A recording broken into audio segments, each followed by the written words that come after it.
Let me start with a question. Why do we like the tragic hero? He is often a not very nice person, a person you would think we would mistrust.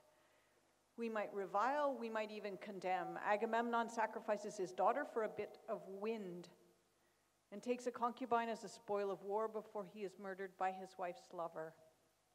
Oedipus kills his father and marries his mother, albeit unwittingly. King Lear brings about the deaths of his 3 daughters and the torture and death of his most faithful friend. Hamlet kills Polonius, hiding behind a curtain, then treats the body as if it is nothing more than a nuisance.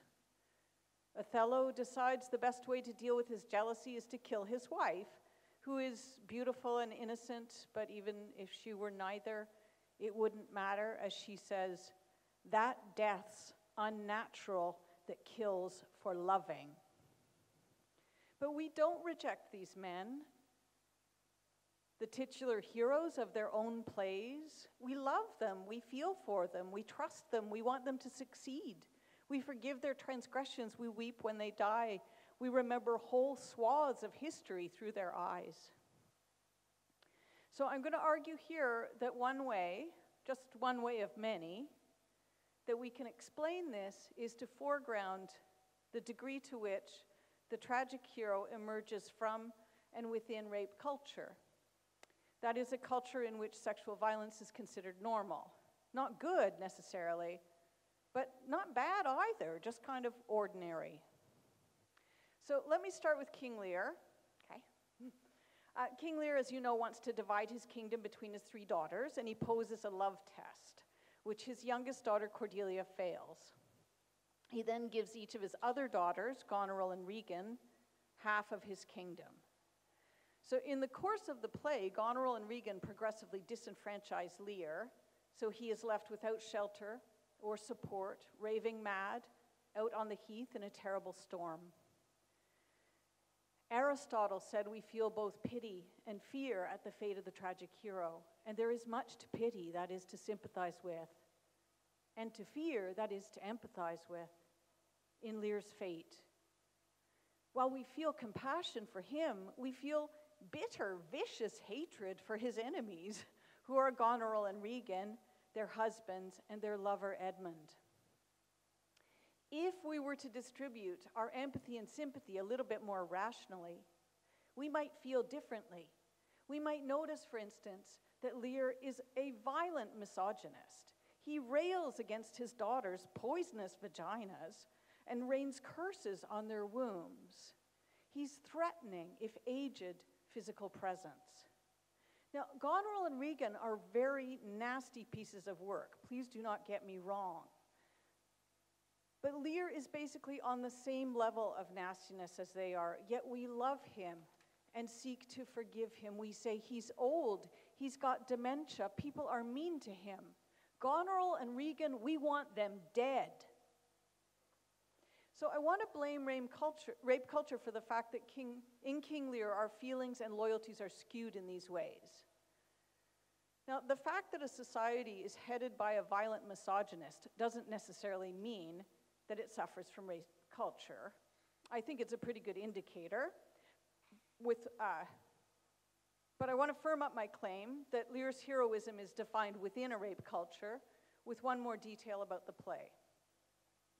So at the beginning of the play, when Lear expresses his desire to divide his kingdom and renounce his role, he asks each of his daughters to tell him, "Which of you, shall we say, doth love us most, that we our largest bounty may extend, where nature doth with merit challenge?" And Goneril says, "Sir, I love you more than words can wield the matter, dearer than eyesight, space, and liberty, beyond what can be valued, rich or rare, no less than life." Regan says she's with Goneril 110%. She's of the self-same metal that my sister is, except that Goneril comes too short. Regan, in fact, declares herself an enemy to all other joys than loving and being loved by her father. If you find this a bit icky, you're not alone. So does Cordelia. the third daughter. So her father asks her, "What can you say to draw a third more opulent than your sisters?" And she says, "Nothing." Like she says, nothing. Implored by her father to mend your speech a little, lest it mar your fortunes, Cordelia says, "Good my lord, you have begot me, bred me, loved me. I return those duties back as our right fit, obey you, love you, and most honor you. Why have my sisters husbands, if they say they love you all? Haply, when I shall wed, that lord whose hand must take my plight shall carry half my love with him, half my care and duty. Sure, I shall never marry like my sisters, to love my father all." Now, I might be wrong here, but I think that the fundamental conditions of rape culture include the conflation of the relationship between husbands and wives with the relationship between fathers and children. If we have to ask the question, as Warsanshire does in a poem embedded in Beyonce's film Lemonade after the song Daddy Lessons, am I talking about your father or your husband? We are in a bad place that maybe we should get out of, and Cordelia does. Her desire to separate the conjugal from the paternal leads to her impoverishment, her banishment, and ultimately to her death. Our sympathy for King Lear, then, depends on our acceptance of the premise that Goneril and Regan accept, which is fundamental to rape culture, and that is that women's sexuality and the bodies of children, young and old, actual or figurative, belong to the paternal, which may be the actual father, or it may be the state. Lear, of course, is both. Okay. So I need now to return to Oedipus Rex. Oedipus is, of course, central to our understanding of the tragic hero because of Aristotle's identification of Sophocles' Oedipus as the paradigm of tragic heroes. As I think you know, Oedipus is warned by the oracle that he will kill his father and marry his mother. He tries to evade this fate, but it catches up with him, bringing suffering to his people.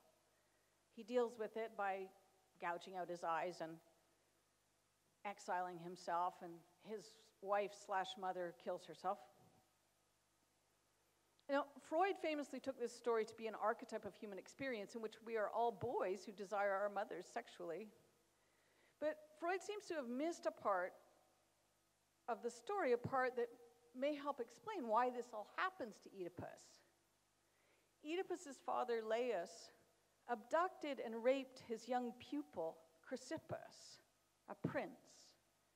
In some versions of the story, this event is the source of the curse that's placed on Oedipus's family, in which case the son's desire for the mother, conscious or not, that Freud is so interested in, is a symptom of the curse and not a cause of the tragic hero's predicament.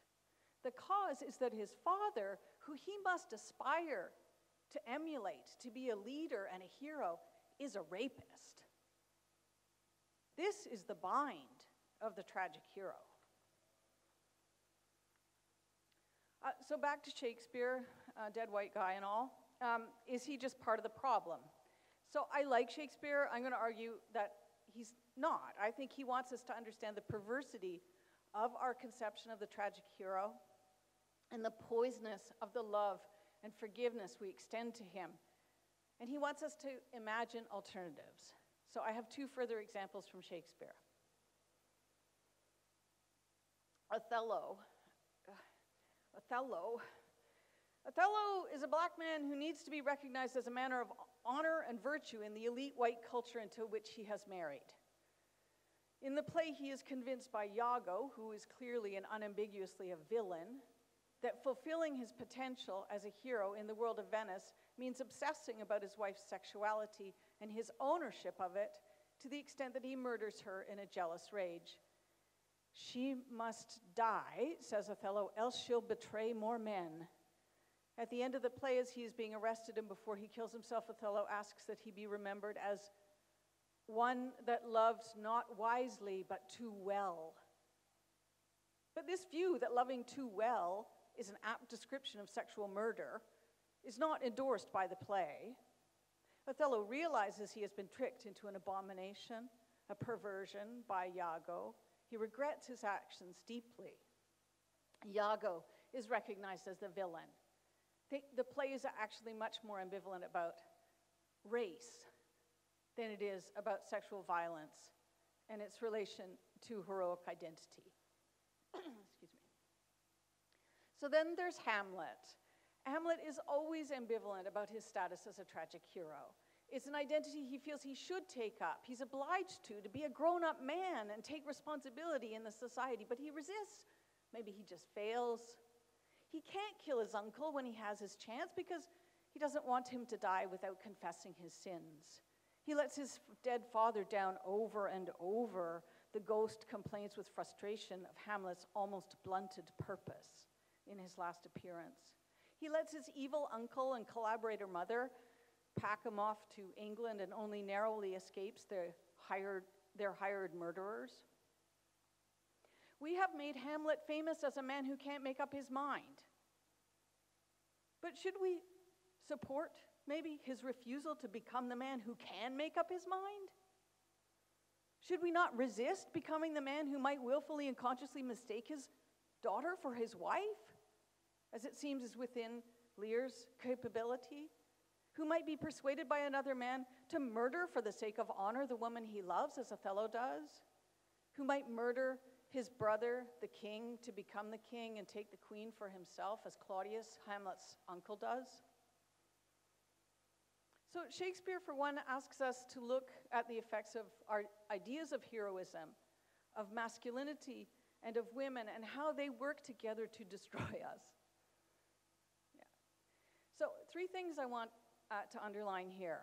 So one is that the past and the texts of the past are full of broken possibilities that can help us ask questions that we didn't know that we had. 2, the relationship between rape culture and heroism is ancient, but it is also new and here today, as many of the other speakers have emphasized. So I'm really sorry to have to use this example, but when Donald Trump's supporters shout, "Kill the bitch" and "hang the bitch" at his rallies, they are not just amplifying the violent misogyny of their leader. They are calling on him to become the hero they believe that they need, the man who could kill the bitch, who could kill all the bitches, right? So 3, these matters have not escaped the notice of an important critic of rape culture and toxic masculinity in our present. So in the song Daddy Lessons from the album Lemonade that I've already mentioned, Beyonce sings that her father advises, "When trouble comes to town and men like me come around, my daddy says shoot, my daddy says shoot." So to paraphrase, my father tells me to kill the men that are like him when they come to hurt me, my mother, and my sister.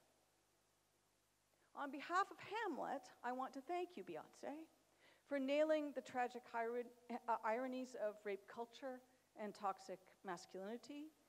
And thank you all for being here, because we are stronger together and we are better when we talk. Okay. So now it is my pleasure to introduce Trevor Holmes from the Center for Teaching Excellence, who will speak about rape culture and vampire fiction. Thank you.